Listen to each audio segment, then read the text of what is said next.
दोस्तों नमस्कार। आज फिर मैं हाजिर हूँ एक और सच्ची घटना के साथ। दोस्तों, आज की जो सच्ची घटना मैं आप लोगों को सुनाने वाला हूँ, ये सच्ची घटना है राजस्थान के बाड़मेर ज़िले में स्थित एक गांव की, जिस गांव में एक बहुत ही अच्छा परिवार रहा करता था। जिस परिवार के मुखिया का नाम राजवीर होता है और उसके एक बेटी होती है। दरअसल एक चीज़ आप लोगों को बताते चले कि राजस्थान में बाल विवाह की प्रथा बहुत ही प्रचलित थी। पुराने समय में भी और अभी भी कई कई स्टेट ऐसे हैं जहां पर बाल विवाह की प्रथा अभी भी चल रही है। लेकिन अब सरकार ने इस चीज पर पूरी तरीके से प्रतिबंध लगा दिया है।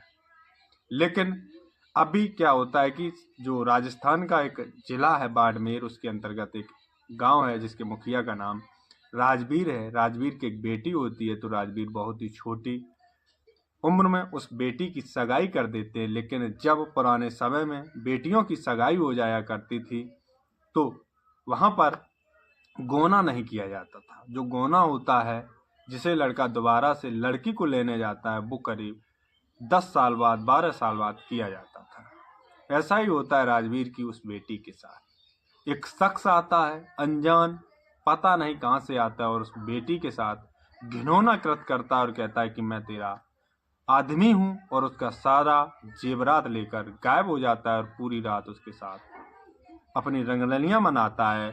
और ये उस लड़की के साथ ही नहीं, बल्कि इसने राजस्थान में करीब 250 घरों में ये सारा कारनामा किया था कि उन घरों से ये जो जेवरात होते वो लेता है और उनके जो बेटियां होती हैं उनके साथ घिनौना कृत्य करता है और वहां से निकल जाता है। ऐसे करके राजवीर की उस बेटी की सगाई होती है। लेकिन एक दिन राजवीर के घर पर रात्रि के समय एक शख्स आता है, जिस शख्स का नाम जीवन लाल होता है। वो रात्रि के अंधेरे में उसी घर में पहुंचता है जिसमें उसकी बेटी की शादी हो चुकी होती है, और वहां बैठी एक औरत के पैर छूता है। तो औरत कहती है कि मैंने आपको पहचाना नहीं। जिस पर जो जीवन लाल होता है वो कहता है कि मैं आपका रिश्तेदार हूँ और मैं यहाँ से निकलता जा रहा था। वैसे तो मुझे यहाँ नहीं आना चाहिए था, लेकिन अब मैं आ गया हूँ क्योंकि रात्रि अधिक हो रही थी और मैं जाता तो कहाँ जाता, इसलिए मैं यहाँ आ गया। जीवनलाल जैसे ही बताता है तो उसकी जो बेटी की जो माँ होती है वो तुरंत ही पहचान लेती है कि ये तो दामाद है, और वो तुरंत ही उनको अंदर ले जाती है और दामाद की खातिरदारी में जो घर की जो औरतें होती हैं वो लग जाती हैं। जब लग जाती हैं तो दामाद का अच्छी तरीके से आवभगत किया जाता है, उसकी खातिरदारी की जाती है। और जब रात्रि का समय होता है तो उस जीवनलाल को एक रूम में लेटा दिया जाता है, और करीब 9 से 10 बजे की समथिंग वो उसकी दुल्हन यानी उनकी बेटी को उसके सामने पेश किया जाता है। वो पहुंचती है क्योंकि पहले क्या होता है कि जो लड़का लड़की होते हैं वो काफ़ी दिनों बाद उनका जो गोना चलता है, इसलिए वो बीच में ही जब पहुंच जाता है तो उसके घर के जो लड़की के घर वाले होते हैं वो उस अपने दामाद की खातिरदारी में कोई कमी नहीं छोड़ना चाहते। तो और सोच लेते हैं कि लड़का लड़की जब शादी हुई थी तो अब छोटे थे, अब जवान हो गए हैं, तो इनको मिलने दिया जाए। इसलिए उसके घर वाले ही उस लड़की को उसके पास भेज देते हैं। वो जैसे ही पहुंचती है ये दोनों आपस में बातचीत करते हैं।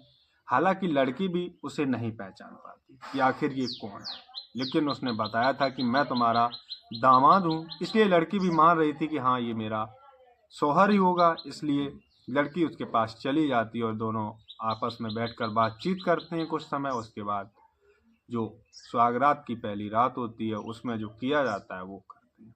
तभी जो जीवन लाल होता है वो कहता है कि लग रहा है तुम्हारे गहने पुराने हो गए और इनकी डिजाइन भी चेंज हो गई है। अगर तुम गहने ये मुझे उतार के दे दो तो मैं तुम्हारे लिए नई स्टाइल के नए गहने बनवा दूंगा। वो बच्ची वो लड़की सीधी सादी होती है और वो तुरंत ही अपने सारे गहने उतार कर इस जीवनलाल को दे देती है।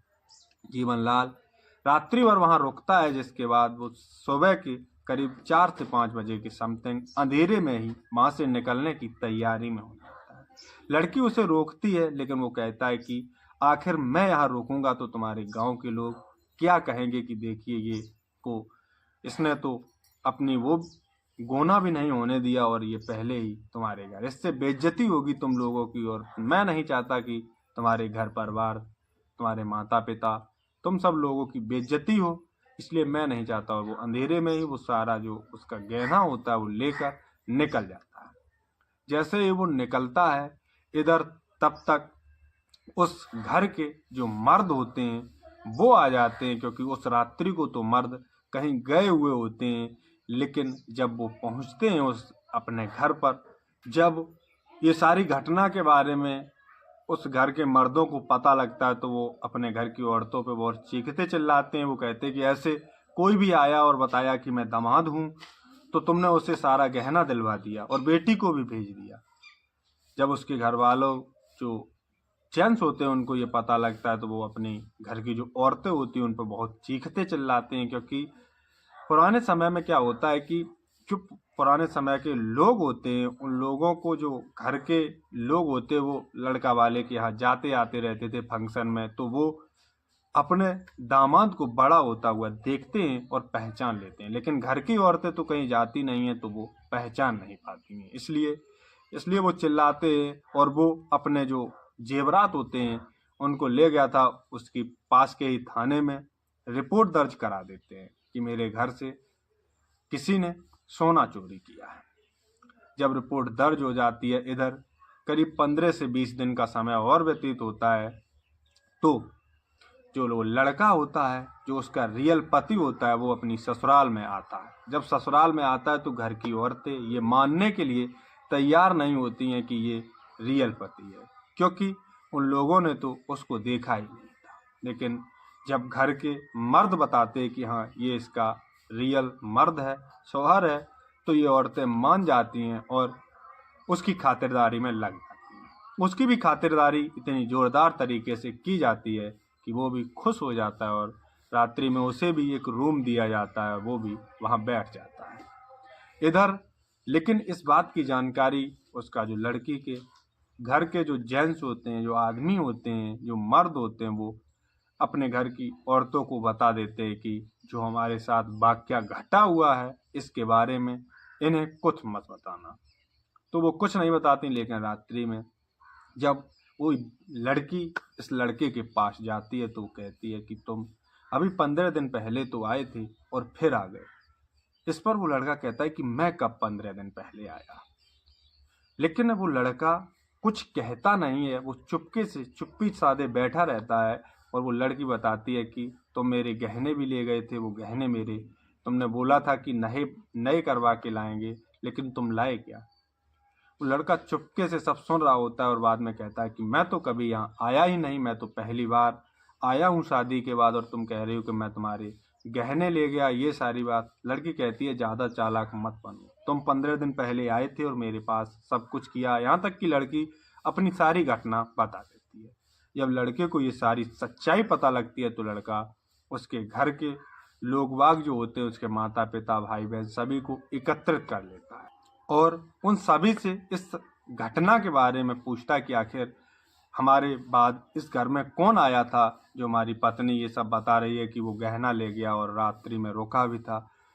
तो जब लड़का बार बार कहता है तो इन लोगों की मजबूरी हो जाती है उसे सारी बातें बताना। जैसे ही ये लोग सारी बातें बताते तो वो कहता है कि क्या आपने पुलिस कंप्लेंट नहीं की। जिस पर वो लड़का कहता है उसके घर वाले कि मैंने की तो है, चोरी की कंप्लेंट की है, लेकिन ऐसा कुछ नहीं लिखाया है कि हमारे घर की इज्जत भी वो ले गया।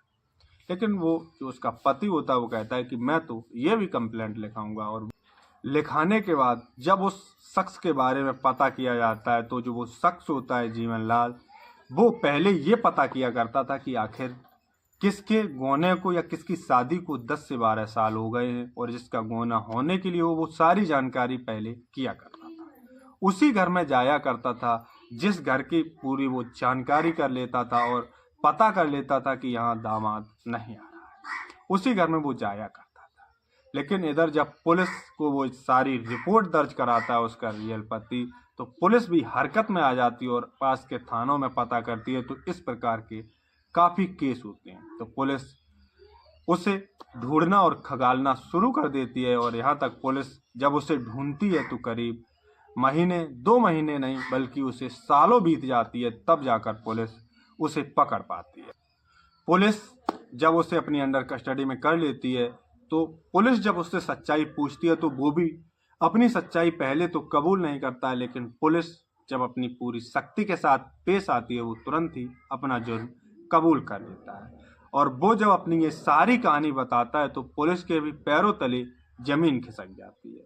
वो बताता है कि सर, मैं पहले इन लड़की और लड़के वालों के यहाँ जाता हूँ और सारी सच्चाई पता करता हूँ कि आखिर सच्चाई क्या है और किस लड़की की शादी को कितने दिन हो गए हैं और किसका लड़का कितना छोटा है। ये सारे पता करने के बाद मैं उन्हीं लोगों को टारगेट करता हूँ जिनको अभी तक ये नहीं पता होता है कि उनका दामाद कितना बड़ा हो चुका है। ये सारी घटना जब वो बताता है तो वो बताता है कि ये कोई इकलौता नहीं, मैंने करीब 200 से 250 लोगों के साथ ये सारा कुछ किया है, जिसमें से कुछ लोग तो मेरे बहकावे में आ जाते थे लेकिन कुछ लोग नहीं आते थे, तो मैं उनके साथ, उनकी लड़कियों के साथ वो सारा किया करता था जो एक सुहागरात के दिन पति करता है। इसलिए पुलिस जब ये सारी सच्ची घटना सुनती है तो पुलिस के भी पैरों तले से जमीन निकल जाती है और पुलिस सोचने पर मजबूर हो जाती है। पुलिस उसे तुरंत ही अपनी अंडर कस्टडी में करके जिला अदालत में पेश करती है और उसके साथ मुकदमा दर्ज करके उसे जेल भेज दिया जाता है। कुछ दिन वो जेल में रहता है, लेकिन जब किसी ने उसकी सच्चाई कबूल करना क्यों नहीं चाहा, क्योंकि जिस स्त्रियों के साथ, जिन लड़कियों के साथ उसने ये सारा दुष्कर्म किया होता है वो अब काफ़ी बड़ी हो चुकी थी, एज हो चुकी थी, उनके बच्चे हो चुके थे, उनका घर परिवार अच्छी तरीके से चल रहा होता है, इसलिए कोई भी उसके सामने खुलकर नहीं आया और कुछ दिन बाद ही वो जेल से बाहर आ जाता है। तो दोस्तों, आज की ये सच्ची घटना सुनाने का मेरा ये मकसद नहीं है कि आपके दिल को कहीं ठेस पहुंचे, बल्कि आप सतर्क रहें, सावधान रहें। अगर उस जमाने में मोबाइल या टीवी जैसी या लाइट जैसी सुविधा रही होती तो क्या ये जीवनलाल जैसे लोग ये ऐसा इतना बड़ा कांड कर पाते? ये अपनी इस बात पर अपनी राय हमें कमेंट बॉक्स में जरूर बताएं। तो जय हिंद, जय भारत।